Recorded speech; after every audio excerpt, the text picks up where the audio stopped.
Hello everyone and welcome back to the Intermediate Algebra video lectures. Today we are going to be starting the process of actually using factoring for something, and specifically we're going to be using the process for factoring to do a process called solving quadratic equations. So remember what a quadratic is. That's what we've been factoring pretty much this whole time. A quadratic is a polynomial of degree 2, which means that in a quadratic the highest exponent is 2. Now, there are a lot of different ways to solve quadratic equations. I will say that the process for solving a quadratic equation is a lot different than the process you would use to solve a linear equation such as 2x plus 1 equals 3. So the process that you would use to solve that is not at all the same as the process for solving quadratics. And you are going to be doing a lot more of solving quadratics in later on in college algebra. So we're going to be doing a little bit in this course, and then you're going to learn the other methods for solving quadratic equations in college algebra. One of the methods to solving a quadratic equation is through factoring. Now remember, a quadratic is going to be in the format of ax squared plus bx plus c. It is a degree 2 polynomial, and when it is written in the form of the x squared term first, the x term in the middle, and the constant on the end, it is written in standard form. Now, a quadratic equation contains an equal sign because equations always contain an equal sign. So a quadratic equation is an equation that is in the form of ax squared plus bx plus c equals 0. And it is actually going to be incredibly important that the quadratic equation equals 0, and it must equal 0 in order for you to solve it using the methods that we're going to cover in this video. Now, you have solved linear equations in the past, and you usually got one solution, x equals whatever. Quadratic equations, because they are degree 2, are always going to have two solutions. Solutions are also called roots. Another word for roots are called zeros. The reason that the solution are also called the zeros of the function is because the equation is set equal to 0 and then solved. So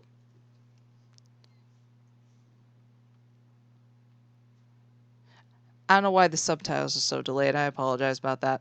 All right, but anyway, so solutions are also called roots, also called zeros, and quadratics always have two solutions, and that is because the degree of a quadratic is equal to 2.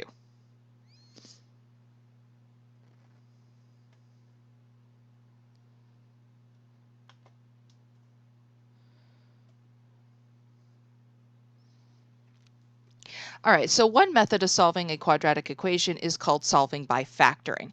So in order to solve a quadratic by factoring, you must make sure that the equation is equal to 0. So the equation must equal 0 in order for you to solve it by factoring. Also, in order to solve a quadratic equation by factoring, the equation must be factorable.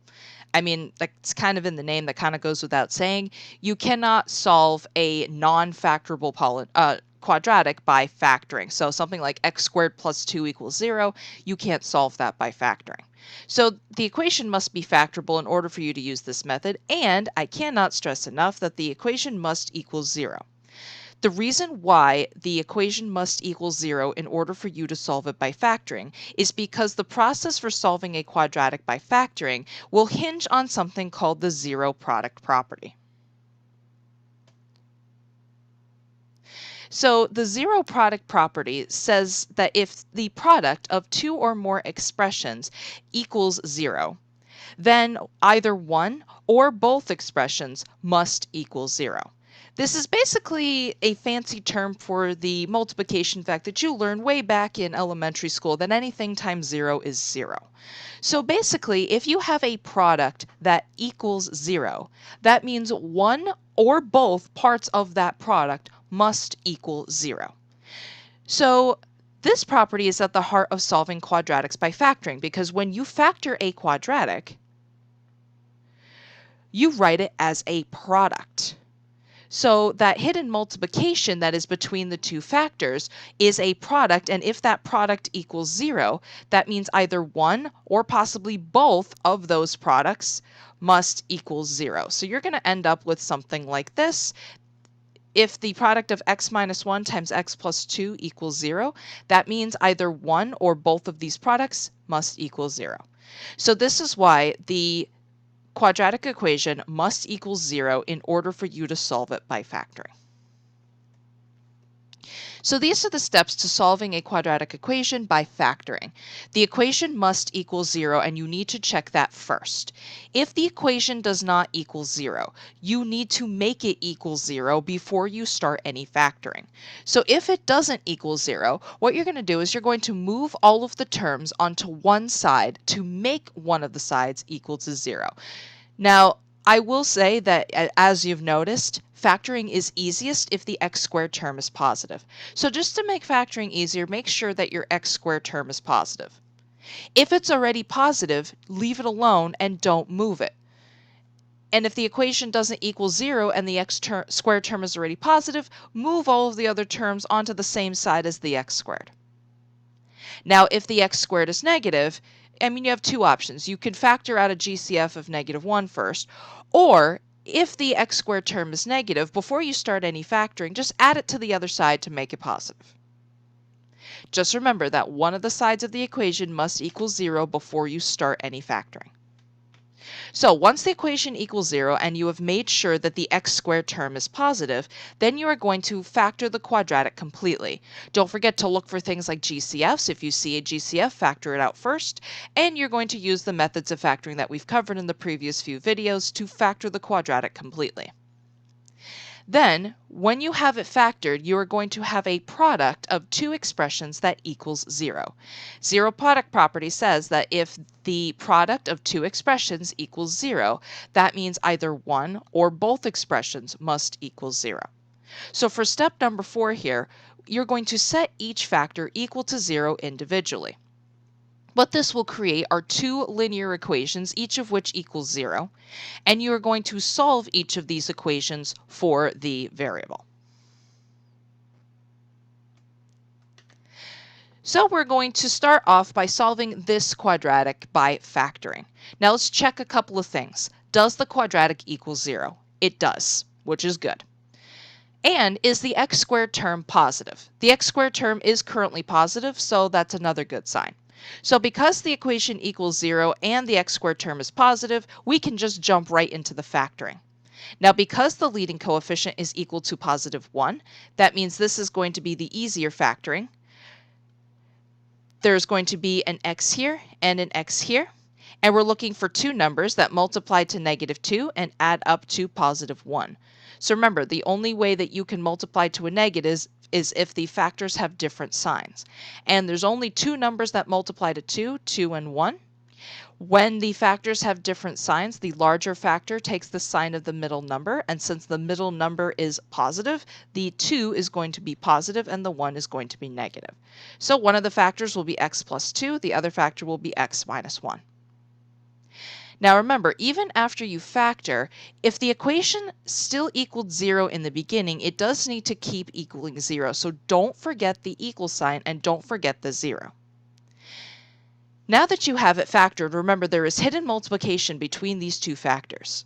So you have a product of two expressions that equals 0. Zero product property says that if you have a product that equals 0, that means either one or both parts of that product must equal 0. So what I'm going to do is I'm just going to take each of these factors one at a time, and I'm going to individually set them both equal to 0. So I'm going to take x plus 2. I'm going to set it equal to 0. And I'm going to take x minus 1, and I'm going to set it equal to 0.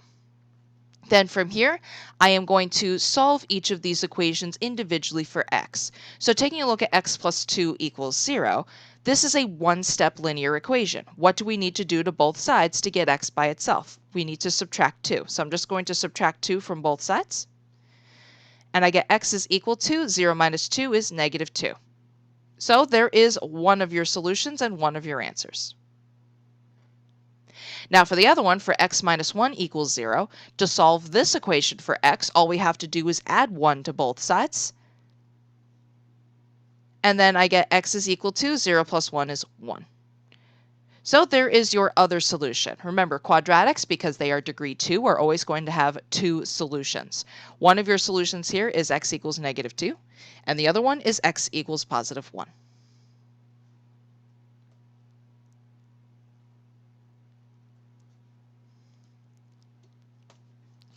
All right, so for this next one, I'm going to do this next one with you as well. So the first thing that you should look for is, does the equation equal 0?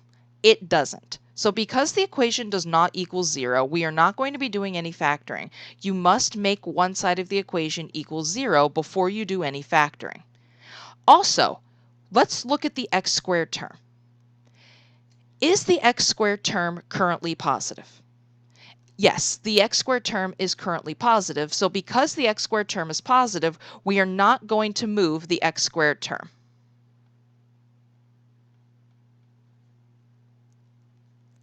So because the x squared term is positive, that means we're going to move all of the other terms onto the same side as x squared. Now remember, when you're moving terms around, the equal sign should not move, and you should be able to draw a relatively vertical line down all of your equal signs, because we're just going to move the -9x and the -20 over to the other side. So let's start with the -9x. So how do we move -9x over onto the other side? Well, we do that we're going by adding 9x to both sides, because the opposite of a negative is a positive. So that will give us x squared plus 9x equals, and don't forget that 20 is negative. Now, I did not combine the x squared and the 9x, remember, because they are unlike terms, because one has an exponent of 2 and the other one does not. So remember, you cannot add like terms together. So I just added them together and left them separately and kept it in standard form with the x squared term first and the x term second. Next, since the equation still does not equal 0, I am going to make it equal 0 by adding 20 to both sides.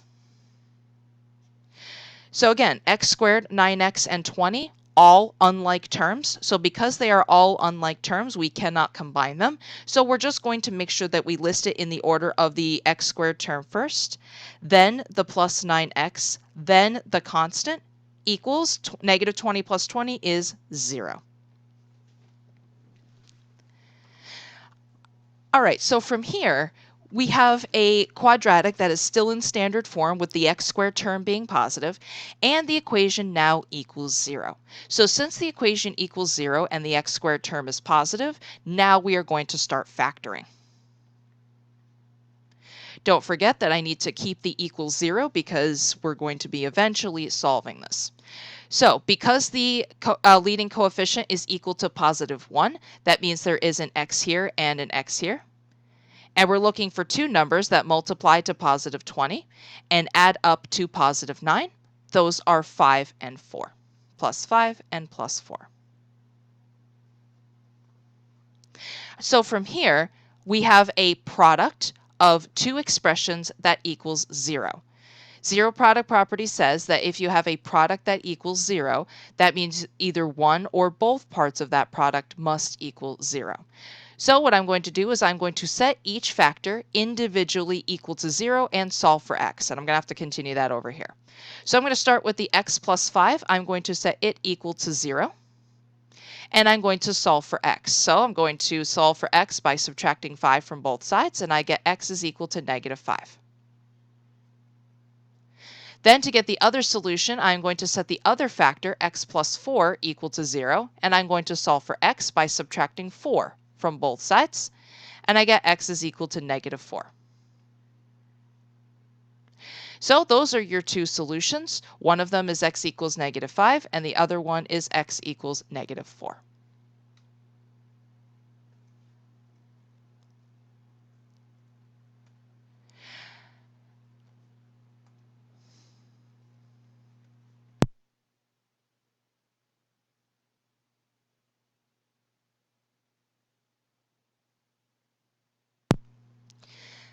Okay, so for these next two, remember that whenever you do any sort of factoring, you should always look for a GCF first. So looking for a greatest common factor will make your factoring a bit easier, and it will help you in the long run. So looking at 2x squared minus 50 equals 0. So first of all, this is a quadratic equation because there is an x squared term. You will notice that there is no x term and there is subtraction. So at first glance, this does look like it should be a difference of squares, but unfortunately, it's not because 2 is not a perfect square and 50 is not a perfect square. And the equation equals 0, so at least it equals 0, and we don't have to worry about that. And the x squared term is positive, so we don't have to worry about that. But for the factoring, this is not a difference of squares as it's written. But if you look at each term, if you look at 2x squared and minus 50, both of these are divisible by 2. So in this first one, there is a GCF of 2.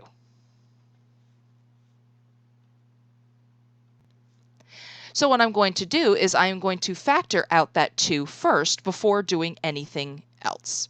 So I'm going to factor out a 2, put the leftovers in parentheses, keep the equals 0, and we're going to divide each of these terms by 2. So 2x squared divided by 2 is positive 1x squared. Negative 50 divided by 2 is negative 25. So then I'm going to leave the 2 where it is, and I am going to now factor what is in parentheses. So in parentheses, we only have 2 terms. There is an x squared term and a constant term, and they are being subtracted. And 25 is a perfect square. So this is a difference of squares. Because this is a difference of squares, I am going to factor it like any other difference of squares, keeping the equals 0. I'm going to have an x here and an x here. One factor is going to be positive, the other factor is going to be negative. And what number times itself is 25? That is 5. So one of the factors is x plus 5, and the other factor is x minus 5. So then from here, I have a whole bunch of product. I have a product of now 3 expressions that equals 0. Zero product property says that if you have a product of 2 or more expressions that equals 0, that means either one or maybe all 3 parts of that product has to equal 0. So I'm just going to kind of go through the motions, and I'm going to set each part of this product equal to 0. So I'm going to take the first part of the product 2, set it equal to 0. Second part of the product, x plus 5, set it equal to 0. And the third part of the product, x minus 5, equals 0.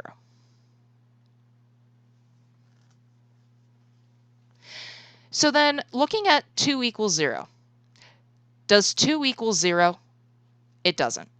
So this GCF was just numeric. We only had a numeric GCF of 2. So as you notice, since 2 is never going to equal 0, that 2 will never make that product equal to 0. So this is not one of your solutions. One of your solutions is not x equals 2 here. What the 2 does is it's going to affect the graph, but when you're solving, a numeric GCF does not affect the answers. So numeric GCFs do not affect the solutions. They are important because they affect the graph, and you're going to be covering more of that in college algebra, but numeric GCFs at this point do not affect the solutions to the quadratic equation. So the only parts of this product that we need to worry about are the x plus 5 and the x minus 5.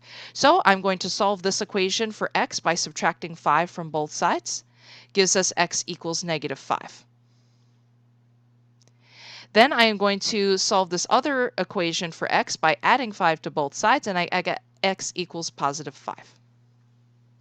So those are your 2 solutions, x equals negative 5 and x equals positive 5.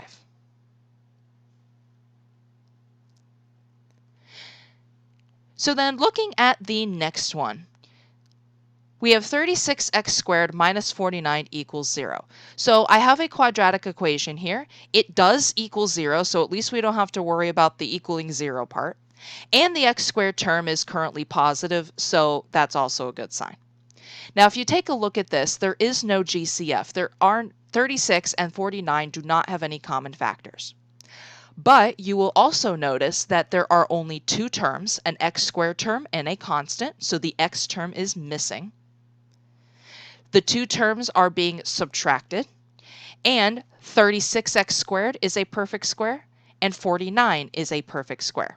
So this is also a difference of squares. Because this is a difference of squares, differences of squares are all going to factor the same way. So what number times itself gives you 36? Well, that is 6. So there's going to be a 6x here and a 6x here. One of the factors is going to be positive, the other one is going to be negative. And then what number times itself is 49? That would be 7. So this is going to factor as 6x plus 7 and 6x minus 7. So now that we have it factored, now we have a product of two expressions that equals 0. So what we're going to do from here is we're going to set each part of that product individually equal to 0.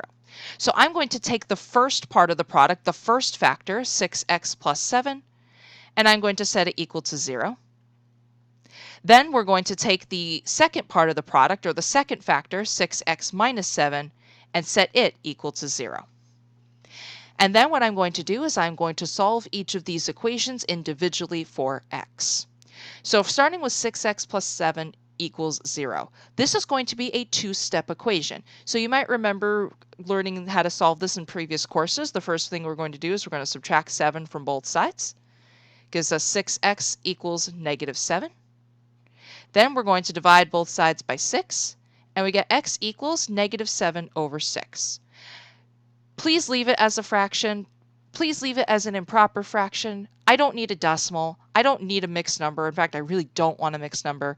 So if you can get a solution that is a fraction, and that is okay, and that will happen, especially when you have quadratics that factor like this. So if you ever get a solution that is a fraction, please just leave it as a fraction, and please leave it as an improper fraction. X equals negative 7 over 6 is a perfectly acceptable answer.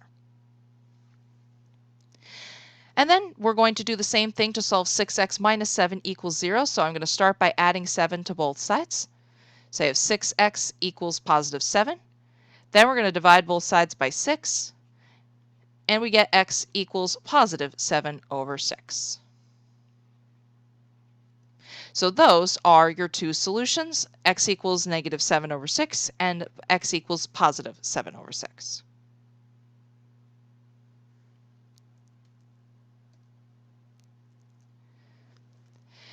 So I'm going to do this next one with you as well, this x squared minus 7x is equal to 0, because this is another one where something a little bit different happens. So this is a quadratic equation. It has an x squared term. Let's first check that the equation equals 0. So does the equation equal 0? And it does, which is good. And the x squared term is also currently positive, which is also good. However, you will notice that there are only two terms here, and yes, the two terms are being subtracted, but this is not a difference of squares, because 7 is not a perfect square. But if you take a look at these two terms, x squared and minus 7x, what do these two terms have in common? They have in common an x. So there is a variable GCF here. The GCF is going to be x to the power 1, since the lowest power of x that appears is x to the power 1. So what I'm going to do is, since I do have a greatest common factor, I am going to factor that out first. So I'm going to factor an x out, which means I'm going to decrease all the powers by 1. Keep the equals 0 because we are going to eventually solve this, and I'm going to leave all the constants alone. So for this term, 2 minus 1 is x to the power 1. Leave the minus 7 alone, and then 1 minus 1 is x to the power 0, and x to the power 0 cancels out. Now remember, when you factor out a GCF, you write it in front as multiplication. So there is hidden multiplication here. So this is actually fully factored. Because all of the exponents are now 1, this is fully factored. So now that we have it factored, this is a product. So we have a product of two expressions that equals 0. Zero product property says that either one or both of these parts of the product must equal 0. So here's what I'm going to do. I'm going to set each part of this product individually equal to 0. So I'm going to take the first part of the product, which is just x. I'm going to set it equal to 0. Then I'm going to take the other part of the product, x minus 7, and set it equal to 0. Now x equals 0 We don't have to do anything to solve it. There's one of your solutions. So when you have a variable GCF, one of your solutions is going to automatically be 0. This will happen every single time you have a variable GCF. So when you have a variable GCF, one of your answers will always be 0.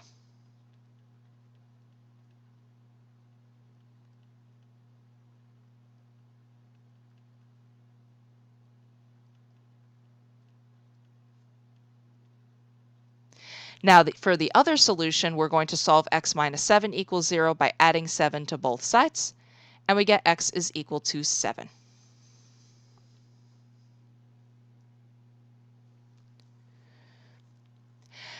So I'm actually going to let you try this next one for yourself. I've kind of covered all of the special cases. I've covered one simple equation that was, relatively easy to factor and it already equaled 0.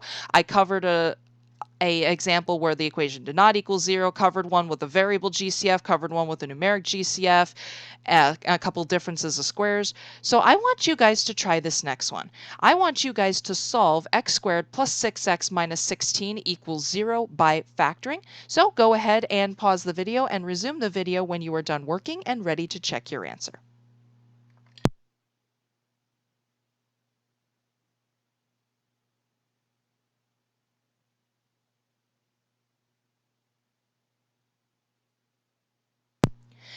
All right, so looking at this next one, the equation equals 0, so that's good.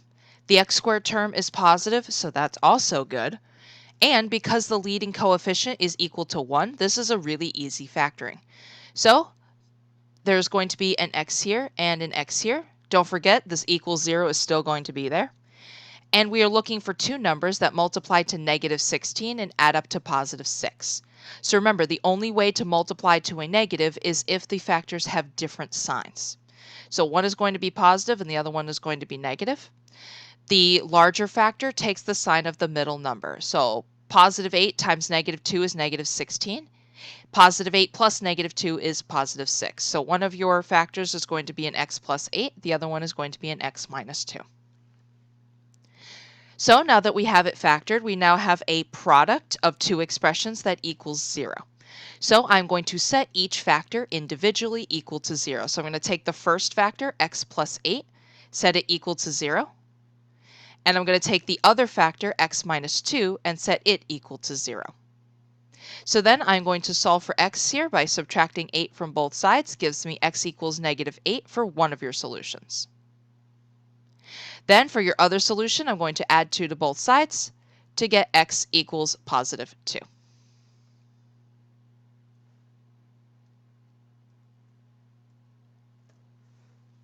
So I want you guys to try that for yourself for these next two.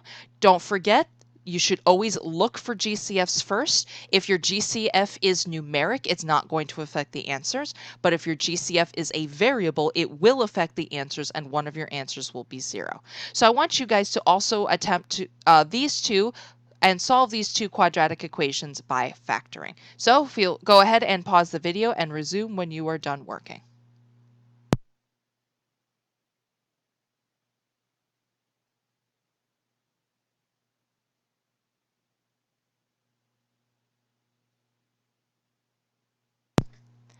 All right, so to solve this first one, let's just check, does the equation equal 0? It does.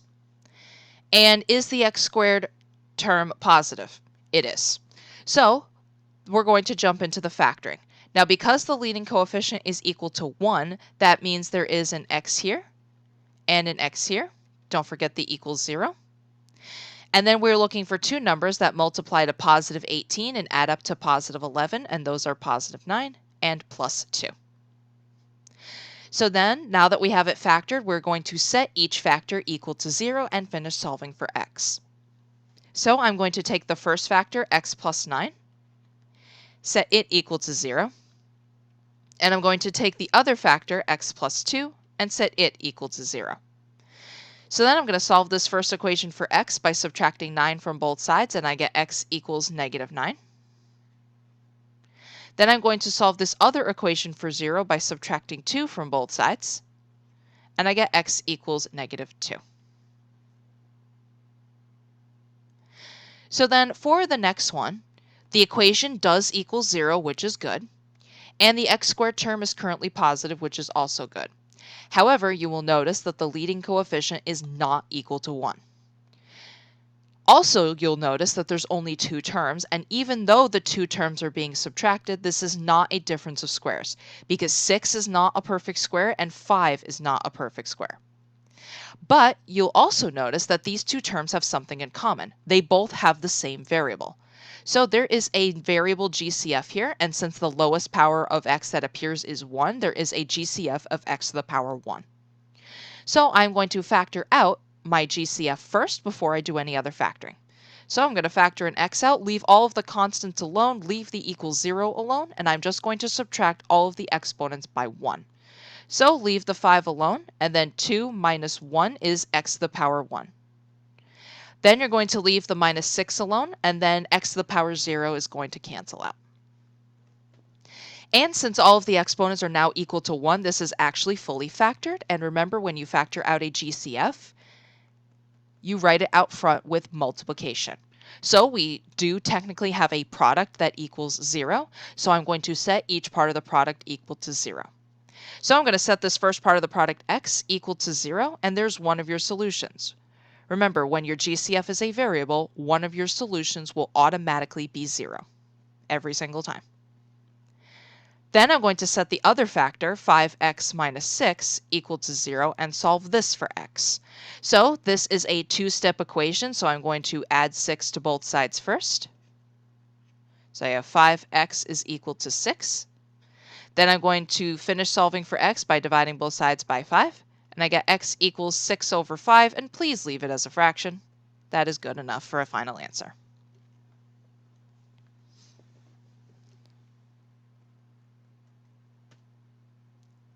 So I want you guys to try that same thing for these next two. Look for GCFs, and if you have a GCF, make sure you factor it out first. So I want you guys to go ahead and try these next two.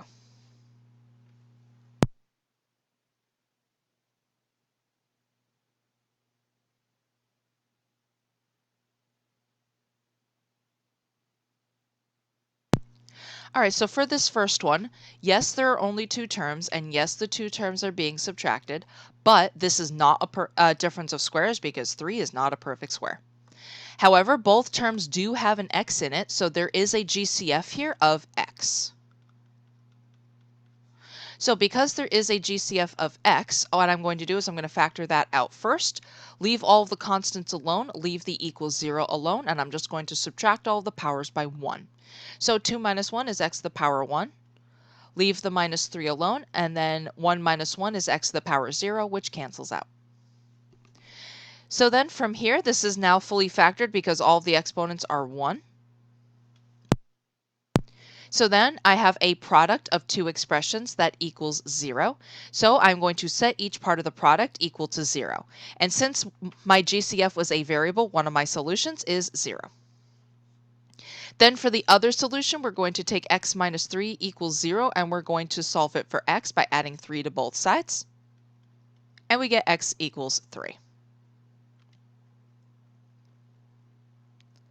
So then for this next one, the equation equals 0, which is a good sign, and the x squared term is positive, which is also a good sign. So because the equation equals 0 and the x squared term is positive, we can jump into the factoring. Also, the leading coefficient is equal to positive 1, so there's going to be an x here and an x here. And we're looking for two numbers that multiply to positive 6 and add up to negative 5. Remember, the only way that two numbers can multiply to a positive is if they have the same sign. Both factors are either going to be positive or they're both going to be negative. In order to add up to a negative, that means that both of them need to be negative. So negative 3 times negative 2 is positive 6. Negative 3 plus negative 2 is going to be equal to negative 5. So one of your factors is going to be x minus 3. Your other factor is going to be x minus 2. So then from here, we're going to set each factor individually equal to 0 and solve for x. So I'm going to take x minus 3, set it equal to 0. And then I'm also going to take x minus 2 and set it equal to 0. So I'm going to solve this for x by adding 3 for both sides. So one of your roots is going to be x equals 3. Then over here, I'm going to add 2 to both sides. And your other root is x equals 2.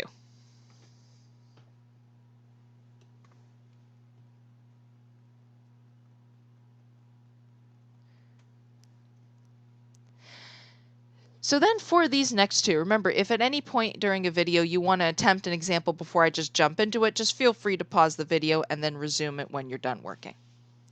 So for x squared plus 6x equals 0. The equation equals 0, which is good, and the x squared term is positive, which is also good. However, this is not a difference of squares, even though there's only two terms. It's not even a difference, and 6 is not a perfect square. But when there's only two terms, take a look for GCF. There's a GCF of x here. And since the lowest power of x that appears is 1, there is a GCF of x to the power 1. So I'm going to factor out that GCF first by leaving all the constants alone, leave the equals 0 alone, and I'm just going to subtract all of the powers by 1. So 2 minus 1 is x to the power 1. Leave the plus 6 alone, and x to the power 0 cancels out. So now that we have a product that equals 0, we're ready to jump into the solving using the zero product property.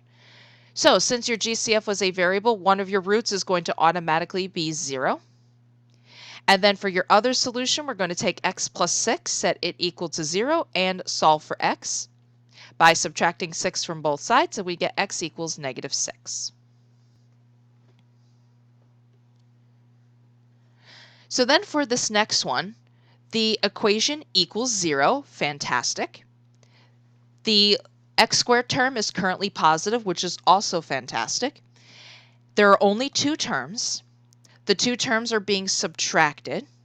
There's no GCF here, but 36 is a perfect square, and x squared is a perfect square. So this is a difference of squares. So differences of squares are all going to factor the same way. Leave the equals 0 alone. There's going to be an x here and an x here. One of the factors is going to be positive. The other one's going to be negative. What number times itself is 36? 6. So one of your factors is going to be x plus 6. Your other factor is going to be x minus 6. So then, now that we have it factored, we have a product that equals 0. So what I'm going to do is I'm going to set each part of that product individually equal to 0. So I'm going to take x plus 6, set it equal to 0. Then I'm going to take x minus 6 and set it equal to 0. And then from here, I'm going to solve each of these for x. So I'm going to subtract 6 from both sides. Gives me x equals negative 6 for one of your answers.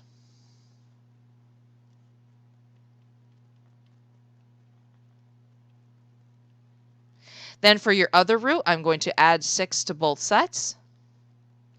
Gives you x equals positive 6 for your other solution.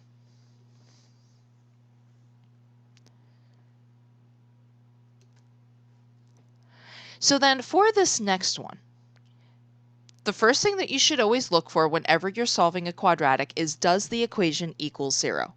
And unfortunately, this equation does not equal 0. So we're not going to be doing any factoring yet because we need to make this equation equal 0 before we do anything. Now you're also going to notice that the x squared term is not positive. The x squared term is negative. So while it technically doesn't matter what side you move all of the terms to, you're going to make your life a lot easier if you make sure that the x squared term is positive. So I am going to have to move all of the terms onto one side or the other to make one side of the equation equal 0. And to make my factoring easier, I'm going to make this x squared term positive by adding it to both sides. What that will do is negative x squared and positive x squared here on the right will cancel out. And since there's nothing left over on the right side of the equation, it equals 0. Now leave the equal sign where it is. And for the left, we have x minus 56 plus x squared.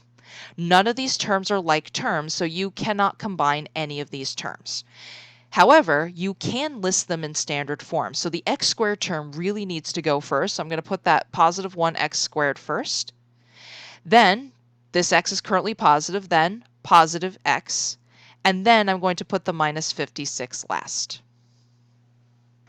So now that the equation equals 0 and the x squared term is positive, now we can start factoring. So since the leading coefficient is now equal to positive 1, this is going to be an easy factoring. There's going to be an x here and an x here, and don't forget to leave the equals 0 alone.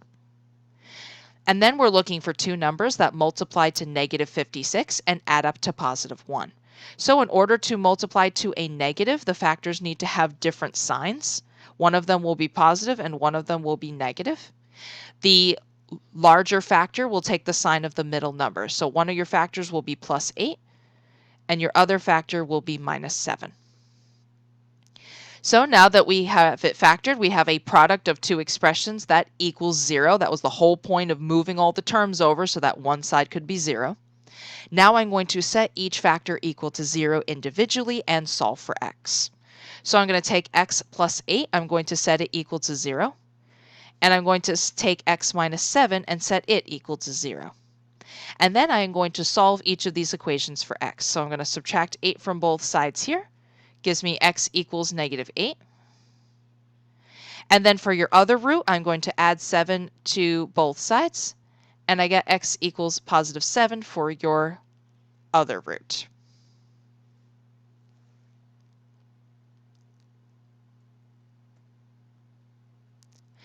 So I'm also going to do this next one with you. The 6x squared equals 30x minus 36. So you'll notice, the first thing that you notice is that the equation does not equal 0. So since the equation does not equal 0, we cannot solve it right now. We cannot factor it right now. We need to make one side of the equation equal 0. Now, the lazy way out is to just subtract the 6x squared from both sides. However, the 6x squared is currently positive. Remember, your factoring is a lot easier if the squared term is positive. So because the 6x squared term is currently positive, you're going to make your life harder if you move it. So don't move the x squared term. What I'm going to do instead is I'm going to take the 30x and the minus 36, and I'm going to move both of them over to the other side to join the 6x squared. It takes a little bit longer, but I promise it'll make the factoring easier, because please leave the x squared term alone if it is currently positive. Don't move the x squared term if it is currently positive. So let's start with the 30x. Now, since this 30x is positive, I'm going to move it by subtracting 30x from both sides. Now, 6x squared and 30x are not like terms, so I'm going to just write it as 6x squared minus 30x. Leave the equals sign where it is, and we have equals 36. Now, the equation doesn't equal 0 yet, so I'm going to fix that by moving this term over to the other side by adding it to both sides. So now that those cancel out, there is nothing left over on the right-hand side, so your right-hand side is now equal to 0. Now 6x squared minus 30x plus 36, none of those are like terms, so you can't combine any of them, but please keep them in the form of the x squared term first, then the minus 30x, then the plus 36, and then, because there's nothing on the right-hand side, equals 0. So now that the equation finally equals 0 and the x squared term is positive, now we're going to jump into the factoring. So at first glance, it does look like, oh, the leading coefficient's not equal to 1. So before you dive into the AC method with these giant numbers, you should always look for a GCF first. So take a look at 6x squared minus 30x and plus 36. All of these are divisible by 6. So there is a GCF here of 6. So let's make our factoring easier, and let's take the 6 out first. So I'm just going to divide all the terms by 6, leave the equals 0 alone, and we're going to factor out our GCF. So 6 divided by 6 is 1x squared. Negative 30 divided by 6 is negative 5x. And then 36 divided by 6 is positive 6. Now from here, we're going to just leave our GCF alone and we're going to factor what is in the parentheses. So for what's in the parentheses, the leading coefficient is now equal to positive 1. So because the leading coefficient is now equal to positive 1, this factoring just got a whole lot easier. Now there's going to be an x here and an x here. And we're looking for two numbers that multiply to positive 6 and add up to negative 5. And we already did this one earlier. One of them is x minus 3 and the other one is x plus 2. Sorry, x minus 2. So now we have a whole bunch of products that equals 0. So now comes the solving. Remember, numeric GCFs do not affect the answer. So this GCF of 6 that you took out, really its only purpose at the moment is just to make the factoring easier. Since 6 will never equal 0, 6 is not one of your answers. So you basically get to ignore the 6 at this point. So now that you've just taken it out and made your factoring easier, you can ignore your GCF. The only time when you have to worry about GCFs is if your GCF was a variable. But if your GCF is a number, it is not going to affect the answer. So all I'm going to do is I'm going to set the first factor, x minus 3, equal to 0. And I'm going to solve it for x by adding 3 to both sides. Gives me x equals 3 for one of your roots. Then for the other root, I'm going to set the other factor, x minus 2, equal to 0, and solve it for x by adding 2 to both sides. So then I get x equals positive 2 for the other root.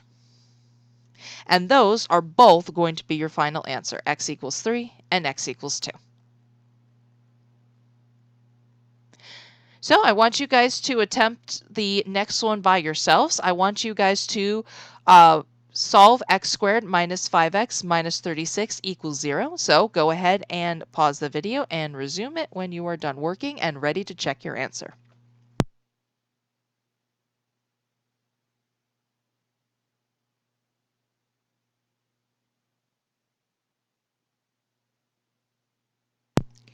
All right, so the equation equals 0, which is a good sign. So we don't have to do any of this with, moving the terms over. The equation already equals 0. And the leading coefficient is currently positive, which is good. And since the leading coefficient is equal to positive 1, this is an easy factoring. There's going to be an x here and an x here, and you're going to leave the equals 0 alone. And you're looking for two numbers that multiply to negative 36 and add up to negative 5. And since you attempted this one, if you attempted 6 and 6, those don't work because 6 and negative 6 always add up to 0. Another pair of numbers that multiplies to negative 36 is negative 9 and positive 4. And those will add up to negative 5. So now that I have it factored, I now have a product of two expressions that equals 0. So now what I'm going to do is I'm going to set each factor individually equal to 0. So I'm going to set x minus 9 equal to 0. And then I'm going to set the other factor, x plus 4, equal to 0. And I'm going to solve each of these for x. So I'm going to add 9 to both sides. And I get x equals positive 9 for one of your roots. Then I'm going to subtract 4 from both sides. And I get x equals negative 4 for the other solution.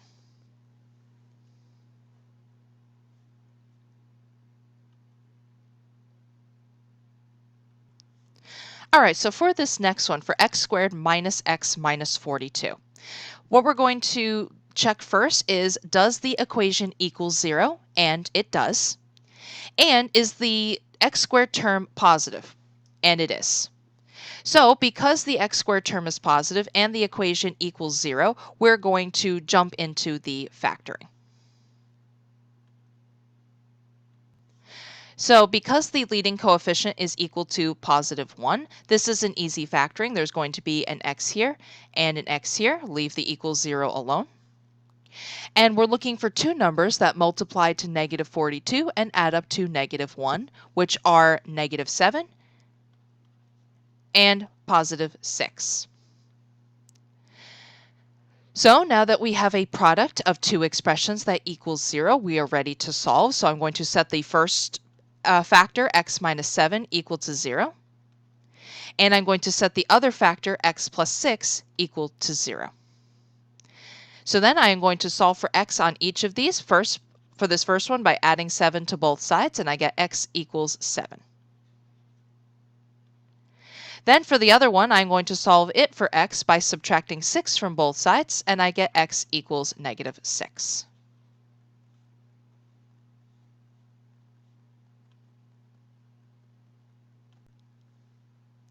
So then for this next one, the factoring is going to be really easy for this next one, but this next one is going to lead us into this next topic that we're going to cover. So the equation currently equals 0, and the x squared term is currently positive, and the leading coefficient is equal to 1. So we're just going to jump right into the factoring. There's going to be an x here and an x here. And then we're looking for two numbers that multiply to positive 4 and add up to positive 4. Well, two numbers that multiply to 4 and add up to 4 are 2 and 2.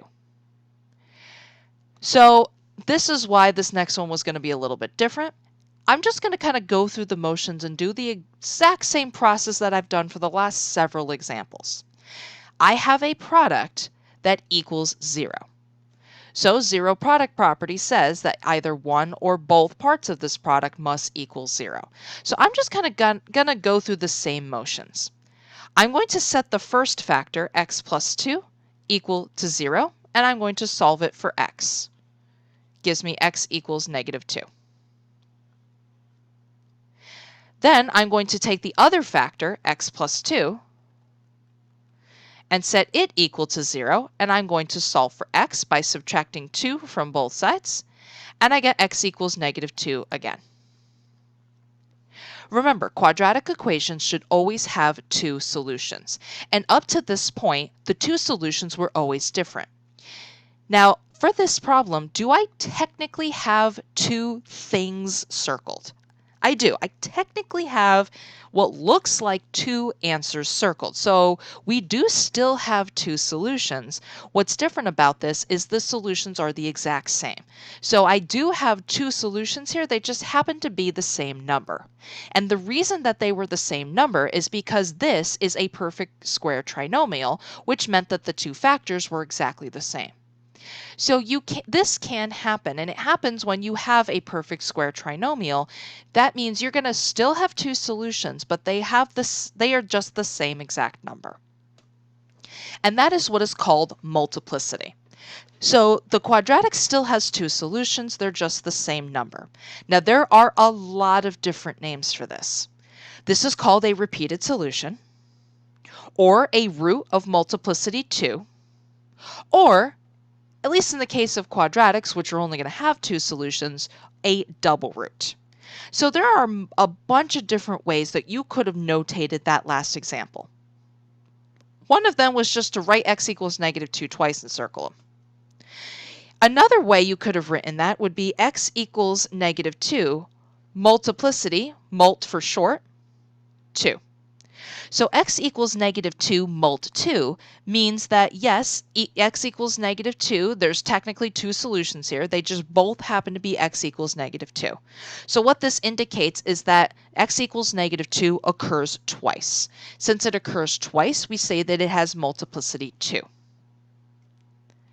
Another way you could have written that is x equals negative 2 double root, which just means that, once again, the x equals negative 2 has multiplicity of 2. It means x equals negative 2 occurs twice. So I really don't care how you write it. I think your homework does prefer x equals negative 2 multiplicity 2. But whatever your homework says, just go ahead and do it. But technically, all of these are a correct way of notating a root with multiplicity. So just keep that in mind, that when you have a repeated solution, you're going to have multiplicity. Now for this next one, remember, before you solve a quadratic, you must always check to see if the quadratic equals 0, which this does not equal 0. Since this does not equal 0, you need to make it equal 0 first. So I'm actually going to let you try this one, since this is the first one I'm going to let you try where you had to move terms around. Keep in mind that if the x squared term is positive, don't move it. Do yourself a favor. If the x squared term is positive, leave it alone and don't move it. So I want you guys to go ahead and try this one and pause the video and resume the video when you are done working.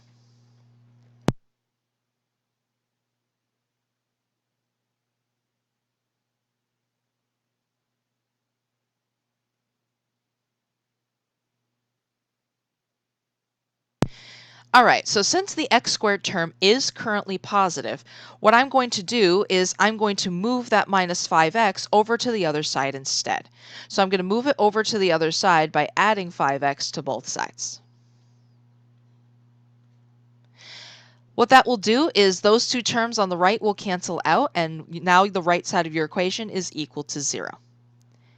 Now on the left, x squared and 5x, these are not like terms, and remember, you cannot add unlike terms together. But what you can do is you can at least list them in the order of the x squared term first, then the plus 5x, and then leave the equal sign where it is. And now that there's nothing left over on the right-hand side, the right-hand side is equal to 0. So from here, yes, you only have two terms, but this is not a difference of squares. Instead, each of these terms has a common factor of x. So there is a GCF of x to the power 1. So you're going to factor out your GCF, leave the equals 0. So 2 minus 1 is x to the power 1. Leave the plus 5 alone. X to the power 0 cancels out. So now this is fully factored because each of these exponents is now equal to 1. And we now have a product that equals 0. And remember, when your GCF is a variable, it does affect the solutions, and one of your solutions is automatically going to be x equals 0.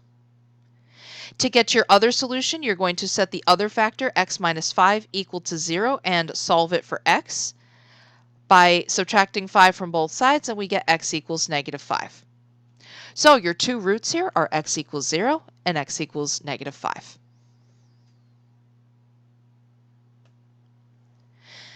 So for this next one is actually going to be very involved, so I'm going to do this one with you.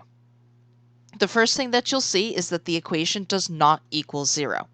Because the equation does not equal 0, we cannot do any factoring yet, and we can't really do much of anything. Now let's check the x squared term. Is the x squared term currently positive? This is a positive 2x squared. So because the x squared term is currently positive, do not move it. So we're going to leave the 2x squared where it is, and instead we're going to move the x and the plus 3 over to the other side.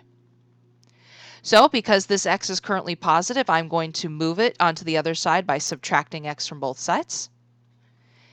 2x squared and minus x are not like terms, and you cannot add together unlike terms, but I am going to keep it in order of 2x squared minus x. Leave the equal sign where it is, and there's a 3 over here. So then I need to move the 3 over to the other side by subtracting it from both sides. 2x squared minus x minus 3, none of these are like terms, so you cannot combine any of them, but you can list it in order of the x squared term first, then the minus x, then the minus 3, then you're going to leave the equal sign where it is, and when those two cancel out, there is nothing left over on the right-hand side, so now the right-hand side is equal to 0. So then from here, now that the equation finally equals 0 and the x squared term is positive, now we're going to jump into the factoring. And you will notice the leading coefficient is not equal to 1. So because the leading coefficient is not equal to 1 and there is no GCF, this factoring is going to require the AC method. So because the AC method is going to take a little bit, I am going to do it over here so that I'm just going to do my factoring kind of scratch work in the margins over here. And then once I've got it done factoring, then I'll jump back over here for the solving. So what I'm going to do is I'm going to take the first number 2 and I'm going to multiply it by the last number negative 3 to give me an AC of 2 times negative 3 is negative 6. So then I am looking for two numbers that multiply to negative 6 and add up to the middle number, negative 1.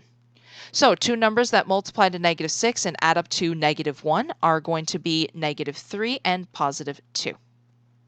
So what I'm going to do is I'm going to break up the middle term into minus 3x and positive 2x.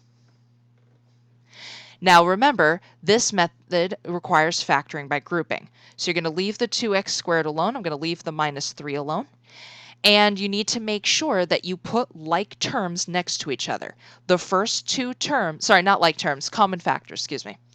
So whatever is listed next to 2x squared needs to have a common factor with 2x squared. So because the first two terms need to have a common factor, I'm going to put the plus 2x next to the 2x squared, and I'm going to put the minus 3x next to the negative 3.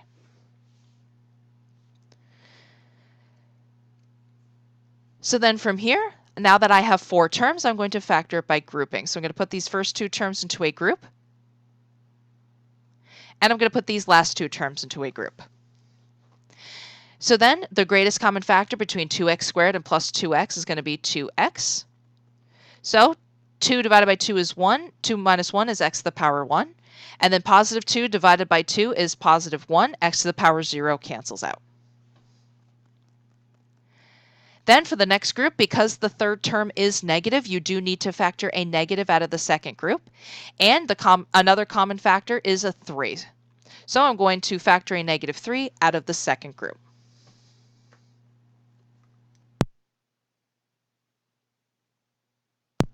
So negative 3 divided by negative 3 is positive 1x. And then negative 3 divided by negative 3 is positive 1. So then from here, there is an x minus 1 in common between both of these. So I'm going to, sorry, an x plus 1. I'm going to factor an x plus 1 out of both of these and put the leftovers in parentheses. So when you factor an x plus 1 out of this first term, you are left with 2x. Then when you factor the x plus 1 out of the second term, you're left with minus 3.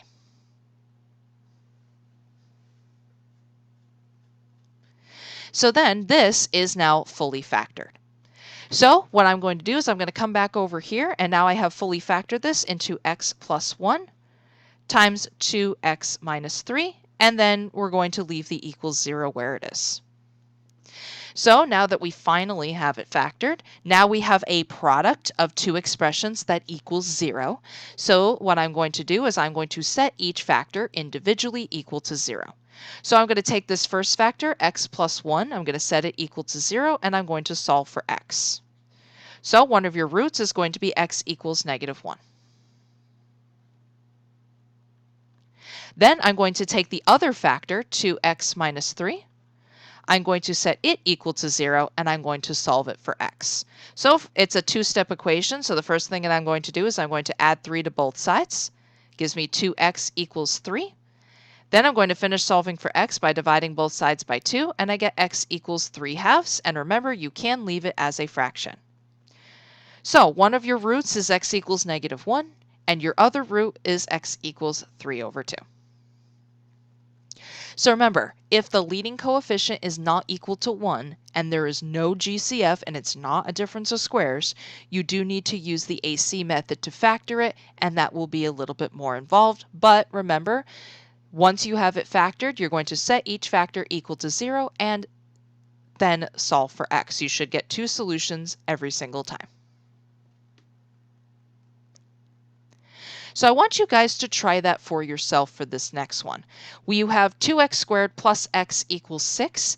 And the first thing that I'll give you a hint, first thing you should notice is that the equation does not equal 0. And the x squared term is currently positive. So before you do any factoring, you need to make one side of the equation equal 0. And I will also give you the hint that because the leading coefficient will not be 1 and there is no GCF, you're going to have to use the AC method to factor it. So I want you guys to go ahead and pause the video and work through this one, and then resume the video when you're done working and ready to check your answer.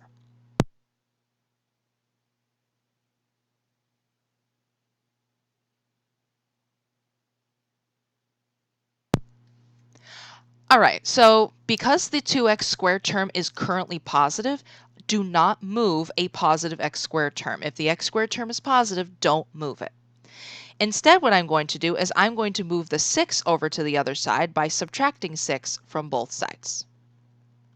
So leave the equal sign where it is. Now that there's nothing left over on the right-hand side is now equal to 0. And then on the left, none of these are like terms, so you cannot combine any of them, but you can list them in the order of the 2x squared first, then the plus x next, and then the minus 6.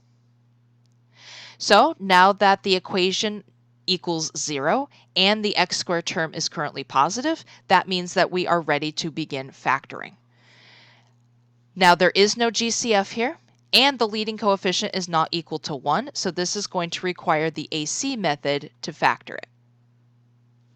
So I'm going to take the first number 2, multiply it by the last number -6, and I get an AC of -12.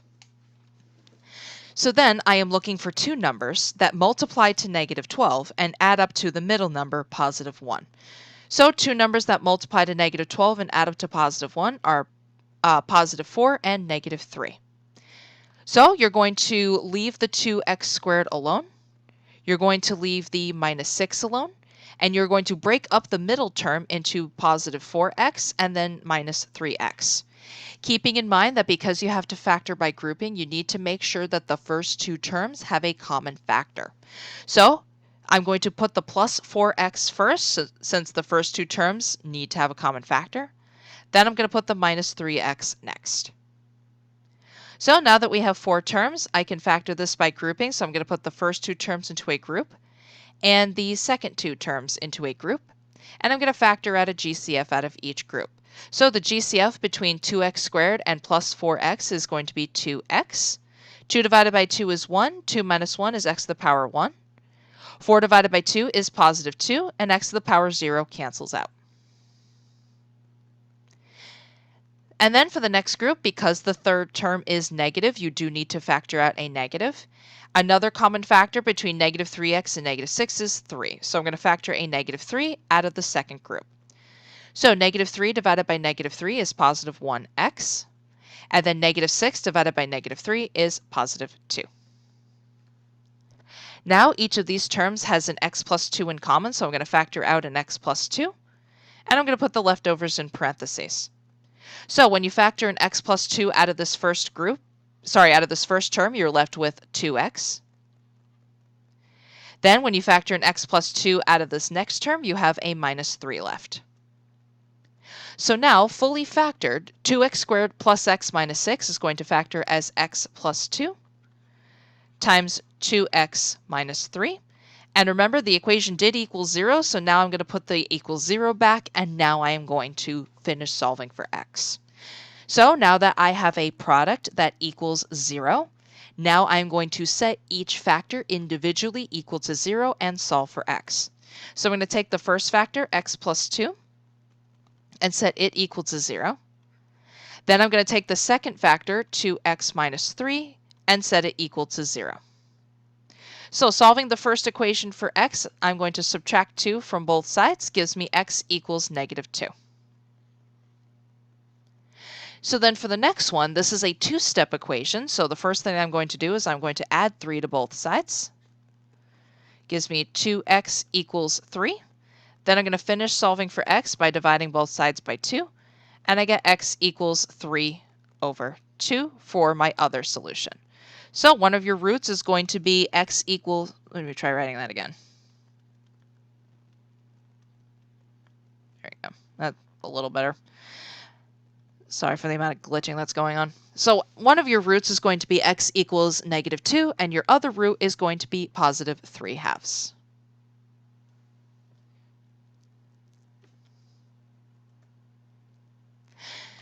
So then for this next one, it is going to be a very similar idea. We have 3x squared plus 7x plus 2 equals 0. So before we do anything, let's check to see if the equation equals 0, which it does. And the x squared term is currently positive. So because of that, we are ready to jump into the factoring. So the leading coefficient is not equal to 1, and there is no GCF. So because there's no GCF and the leading coefficient is not equal to 1, this is going to require the AC method to factor it. So I'm going to do my factoring over here off to the side. I'm going to take the first number 3, multiply it by the last number 2, gives me an AC of 6. Then what I'm looking for is two numbers that multiply to 6 and add up to the middle number, +7. So 3 and 2 don't work. Another pair of numbers that multiplies to 6 and adds up to 7 are 6 and 1. So I'm going to leave the 3x squared where it is. I'm going to leave the plus 2 where it is. And I'm going to break up the middle term into 6x and 1x. Keeping in mind, the first two terms need to have a common factor. So which of these two terms should I put next to the 3x squared? I really should put the plus 6x next to the 3x squared. It's not a huge deal if the last two terms do not have a common factor, but the first two terms need to have a common factor. So what I'm going to do is I'm going to put these first two terms into a group, and I'm going to put the last two terms into a group, and I'm going to factor by grouping. So the GCF between 3x squared and 6x is 3x. So 3 divided by 3 is 1. 2 minus 1 is x to the power 1. And then 6 divided by 3 is positive 2, and x to the power 0 cancels out. Now for these last two terms, there is no GCF in the second group, but just to kind of keep going through the motions and going through the process, if there's no GCF, you can at least factor a positive 1 out of the last two terms, and dividing by 1 doesn't really do anything, so x divided by 1 is just x, 2 divided by 1 is just 2. But now you will notice that each of these terms now has a common factor of x plus 2, which I'm going to factor out, and I'm going to put the leftovers in parentheses. So when you take an x plus 2 out of this first group, you are left with a 3x. Then when you take a x plus 2 out of the second group, you are left with positive 1. That's why I kind of went through that motion of factoring out the 1 out of the second group. So this is now fully factored. So going back to our equation here, 3x squared plus 7x plus 2 is now going to be fully factored as x plus 2 times 3x plus 1. I'm going to leave the equals 0 where it was, and now I'm going to finish solving. So now that I have it factored, I have a product that equals 0. So what I'm going to do is I'm going to set each part of that product, each of these factors, individually equal to 0. So I'm going to take x plus 2, set it equal to 0. And then I'm going to take the other factor, 3x plus 1, and set it equal to 0. And then I'm going to solve each of these equations for x. So over here, I'm going to subtract 2 from both sides, and I get x equals negative 2. Then for the other one, this is a two-step equation, so I'm going to start by subtracting 1 from both sides. Gives me 3x is equal to negative 1. Then I'm going to divide both sides by 3, and I get x equals negative 1/3 for my other root. I do not need negative 0.3 repeating. In fact, please don't give me negative 0.3 repeating. Just please leave it as negative 1/3. So those two are going to be your final answers.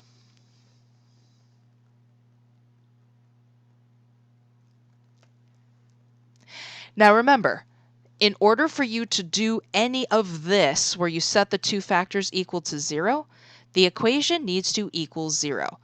I cannot stress that enough. If the equation doesn't equal 0, you cannot do this to solve it, because this entire process here where you set each factor equal to 0 all hinges on the zero product property, and the zero product property does not kick in unless the equation equals 0.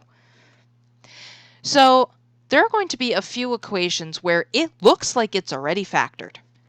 But even if the equation is already factored, if it does not equal 0, you can't solve it. So if you have an equation that's already factored but it does not equal 0, you need to go through another set of steps first. If the equation does not equal 0, the factoring is basically useless. So you need to undo the factoring that's already been done by distributing it, combining like terms kind of as you go. Then, since the equation did not equal 0 and you want it to equal 0, what you're then going to do is, after you undo the factoring that was already done by distributing, you're going to then move all of the terms onto one side so that one side of the equation equals 0. Then you're going to combine all like terms as appropriate.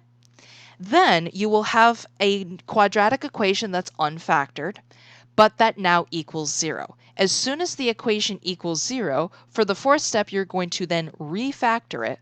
And then once you've got it refactored, then you can solve it by setting each individual factor equal to 0. So this is an example of something like that where it looks like it's factored, but the equation does not equal 0. So I'm going to show you what not to do first. Do not just set x minus 3 equal to negative 10 and then x minus 10 equal to negative 10. Do not do this. You're using a zero product property where there's no zero. So don't do this. So the factoring here is basically useless, so we're going to undo it by distributing. So we are going to multiply x times x, which is x squared. X times negative 10 is negative 10x. Minus 3x will give us negative 13x. And then negative 3 times negative 10 is positive 30 equals negative 10.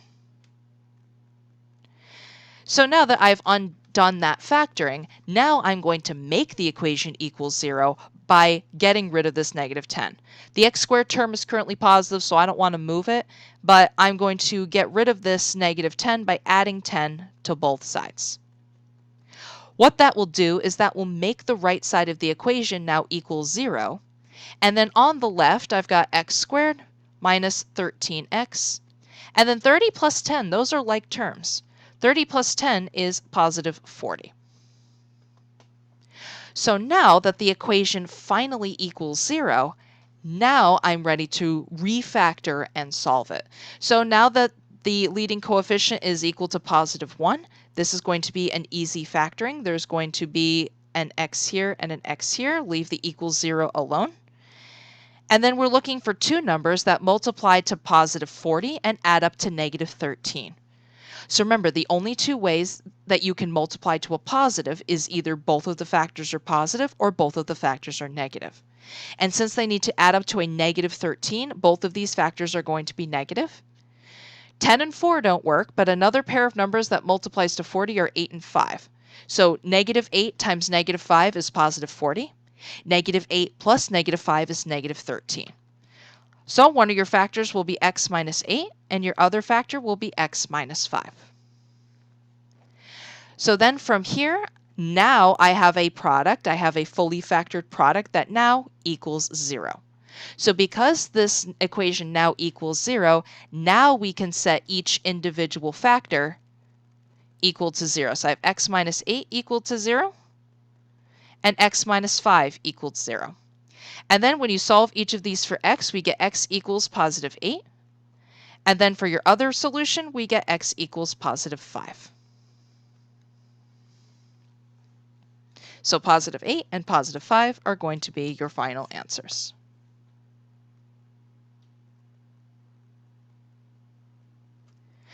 So I want you guys to try that for yourselves. Even though this is technically factored, the equation does not equal 0. Because the equation does not equal 0, the factoring here is useless. So you're going to have to distribute first, make the equation equal 0, and then refactor and solve for x. So I want you guys to try this one for yourselves, pause the video, and then resume the video when you are done working.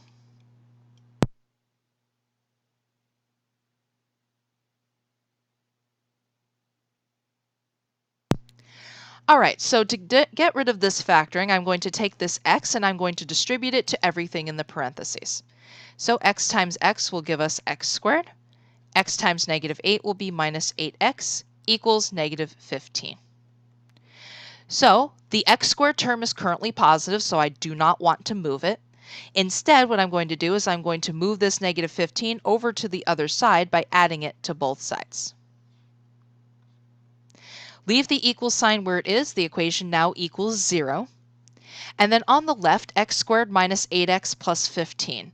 Unfortunately, none of these are like terms, so what I'm going to do is I'm just going to list them in order of x squared first, then minus 8x, then plus 15 equals 0.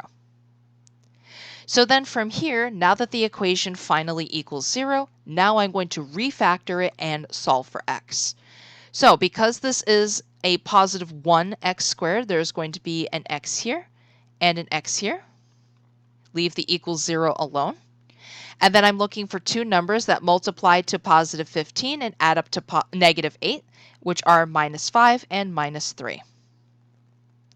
So now that we have a product that now finally equals 0, now I am going to finish solving by setting each factor individually equal to 0. So I'm going to take x minus 5, set it equal to 0. And then I'm going to take x minus 3 and set it equal to 0. So then I'm going to solve each of these for x first by adding 5 to both sides here. Gives me x equals 5. So then for the other one, I'm going to solve for x by adding 3 to both sides. And I get x equals 3. So your two solutions here are x equals 5 and x equals 3.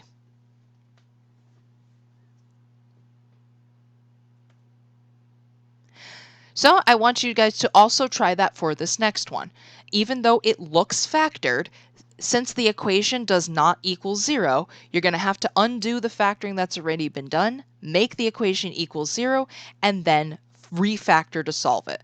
So I want you guys to try this next one, pause the video, and then resume the video when you are done working.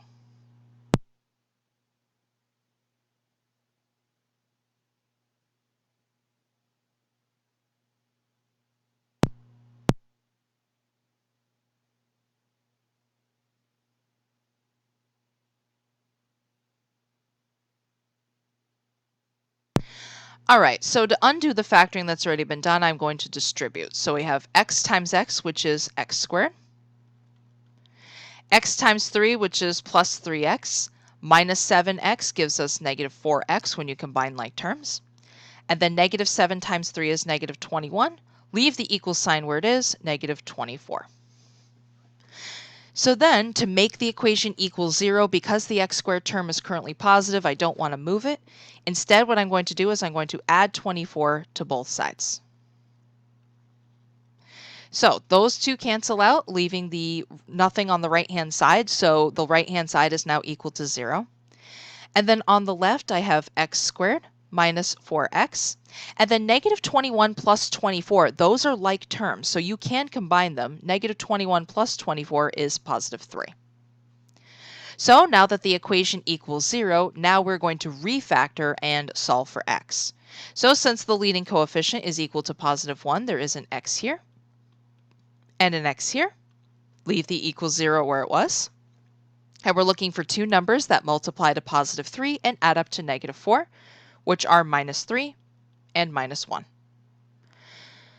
So then from here, we now have a product that now finally equals 0. So now what we're going to do is we're going to set each part of that product equal to 0. So I'm going to take this first factor, x minus 3. I'm going to set it equal to 0. Then I'm going to take the other factor, x minus 1, and set it equal to 0. And then I'm going to solve each of these for x. So I'm going to add 3 to both sides here. It gives me x equals 3 for one of your roots. Then I'm going to add 1 over here. It gives you x equals 1 for your other root.